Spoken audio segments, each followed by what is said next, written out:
Hello, this is Matt on the Moon Lambo channel. I've got 3 things to share with you in this very latest Moon Lambo hot jam. And you know what? I'm gonna have to censor Brad Garlinghouse, Ripple CEO Brad Garlinghouse. He said a naughty word that I don't say on the Moon Lambo channel because there could be some children's up in this bitch. I'll say bitch. I'll say words that you'd hear on like cable television, but this one's too far. It's on your screen actually though. But I ain't going to say it. So here's the deal. Ripple CEO Brad Garlinghouse highlights the painful truth on the impact of XRP in light of the SEC lawsuit against Ripple, but it's not all bad, and he highlights the incredible growth that has accompanied all of the not-so-positive news over the last year, and he does see a path forward for XRP. Perhaps even more interesting, though, is apparently David Schwartz, Ripple CTO and co-creator of the XRP ledger. Perhaps he's some sort of oracle. He can see into the future because he made a rather prophetic statement. He basically predicted what the SEC ultimately did going after Ripple, suing them, claiming that XRP is an unregistered security. That exact concern he articulated on stage, on camera. It may have been somewhere in the neighborhood of like 1.5 years to almost 2 years before it actually happened, and I'm going to share that video clip with you. And then I've also got a comment from attorney John Deaton, so plenty to discuss here. But before going any further, I do want to be clear that I do not have a legal or financial background of any kind. I am not offering legal or financial advice, and you definitely should not buy or sell anything because of anything that I say or write. I'm just an enthusiast who enjoys making YouTube videos on crypto-related topics, but just as a hobby and just for fun, damn it. And if you don't like it, well, you can just get out. So take a look at this. From Ripple CEO Brad Garlinghouse, we have an interesting thread on Twitter, which he put out just yesterday. This is interesting, so check this out. 1 year ago today, the SEC filed a lawsuit against Ripple, Chris Larson, and me, alleging that XRP, a public crypto that has been trading on the open market since 2013, should have been registered as a security. Of all the S-wordy things, that's the one I'm covering it. I'm censoring that here. I'll try and cover the word from the children's with my mouse right there. I'm covering. There we go. Oh, that'll do it. There you go. Oh no, I can't read the rest of them. I can do it right here.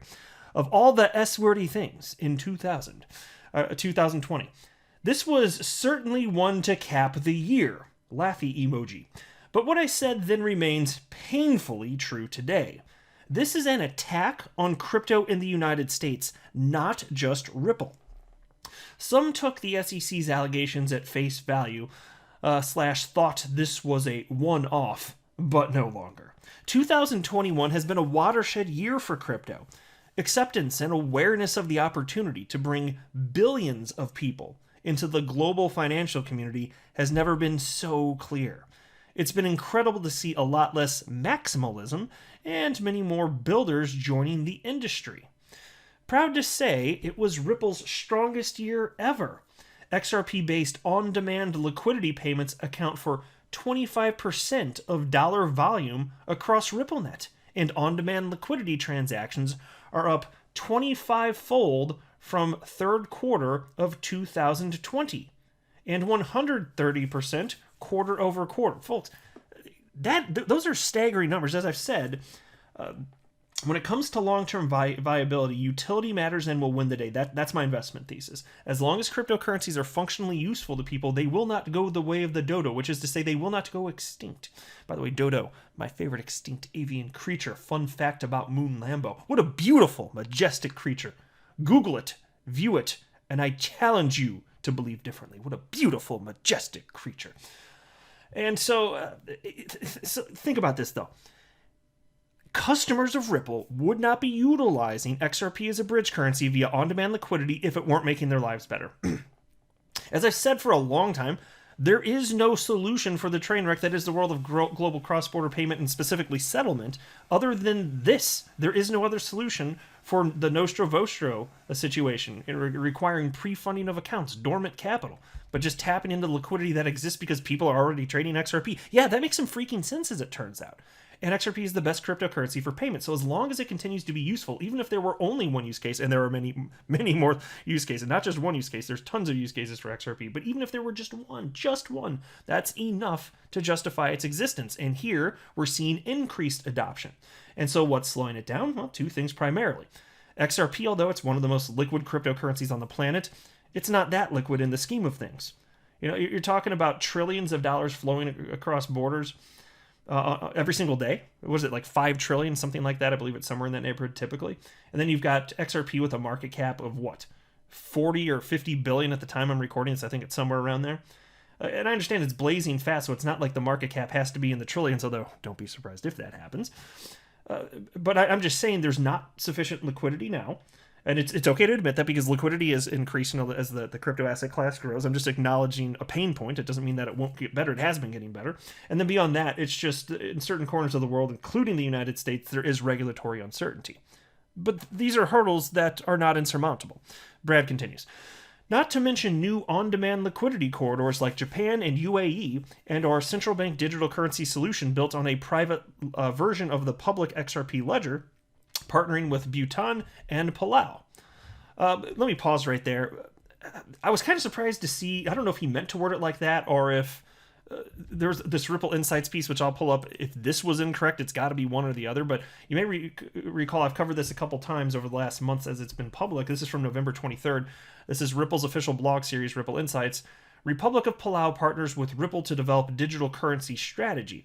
Let me read just a few sentences of this, and I'll explain why I'm confused by what Brad wrote. And maybe when you know something that I don't know, but check this out. We're excited to announce a new partnership with the Republic of Palau to explore the country's first national digital currency and its use cases with the XRP ledger. The partnership will initially focus on developing strategies for cross-border payments and a USD-backed digital currency for Palau. This could see the implementation of the world's first government-backed national stablecoin in the first half of 2022, for which Ripple would provide Palau with technical, business, design, and policy support. Meanwhile, exploring a USD-backed stablecoin and associated use cases such as a corporate registry on the XRP ledger could provide a viable alternative to central bank digital currencies for countries like Palau. So, to be clear, the question marks for me here, based on Brad's comments in juxtaposition to what I just covered there, we're talking about a stable coin, not a central bank digital currency. And for Bhutan, that country, yes, they're talking about creating their own central bank digital currency on a private version of the XRP ledger. So it's not the XRP ledger blockchain. It is not. But what's discussed here, the way that I just read it, they're talking about launching a USD-backed stablecoin by a nation launching it on the XRP ledger. That's what this article says. So is the article right, or is Brad correct? I don't know. Maybe because he could have just been typing this and maybe didn't word it completely 100% accurately. That'd be my guess. So, I mean, not to sound like I'm nitpicking, I just read that and I was legitimately confused. I was like, okay, which one is it then? Anyway, Brad continues. All of this growth came from outside the US for, obvious reasons. Which brings me back to the SEC. As Chair Gensler seeks to expand its remit, he has taken an aggressively anti-crypto approach, and companies are already moving outside the United States. Web 2 was built with many American companies, but Web 3, or whatever you want to call it, to be determined, ignoring its prior statements, the SEC today won't answer questions about the legal status of Ethereum, much less anything else. Is the agency actually living up to its mission of protecting investors with regulation by enforcement and what Hester Peirce calls strategic ambiguity? And so pause, most of you are probably familiar with that name. Hester Peirce, of course, is one of 5 SEC commissioners. So there are 5 commissioners on the planet that vote on whether or not to bring legal action against individuals, businesses, entities, could be not-for-profits, whatever it is. Hester Peirce is one of the individuals that gets to vote on that stuff. And she's been verbally arguing against this idea of regulation by enforcement. And Fox Business has actually reported that Hester Peirce is one of the 2 SEC commissioners that voted against bringing legal action against Ripple. So looks like she kind of gets it. Seems like she's on her side. Anyway, Brad continues. Calling crypto the Wild West is a farce. Most are complying with financial regulators globally.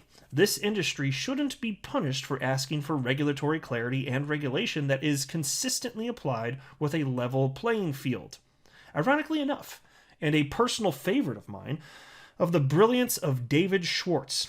This is what he predicted could happen almost 2 years before the SEC filed their lawsuit. Hashtag Nostradamus. I love that. Hashtag Nostradamus. Seeing into the future, obviously.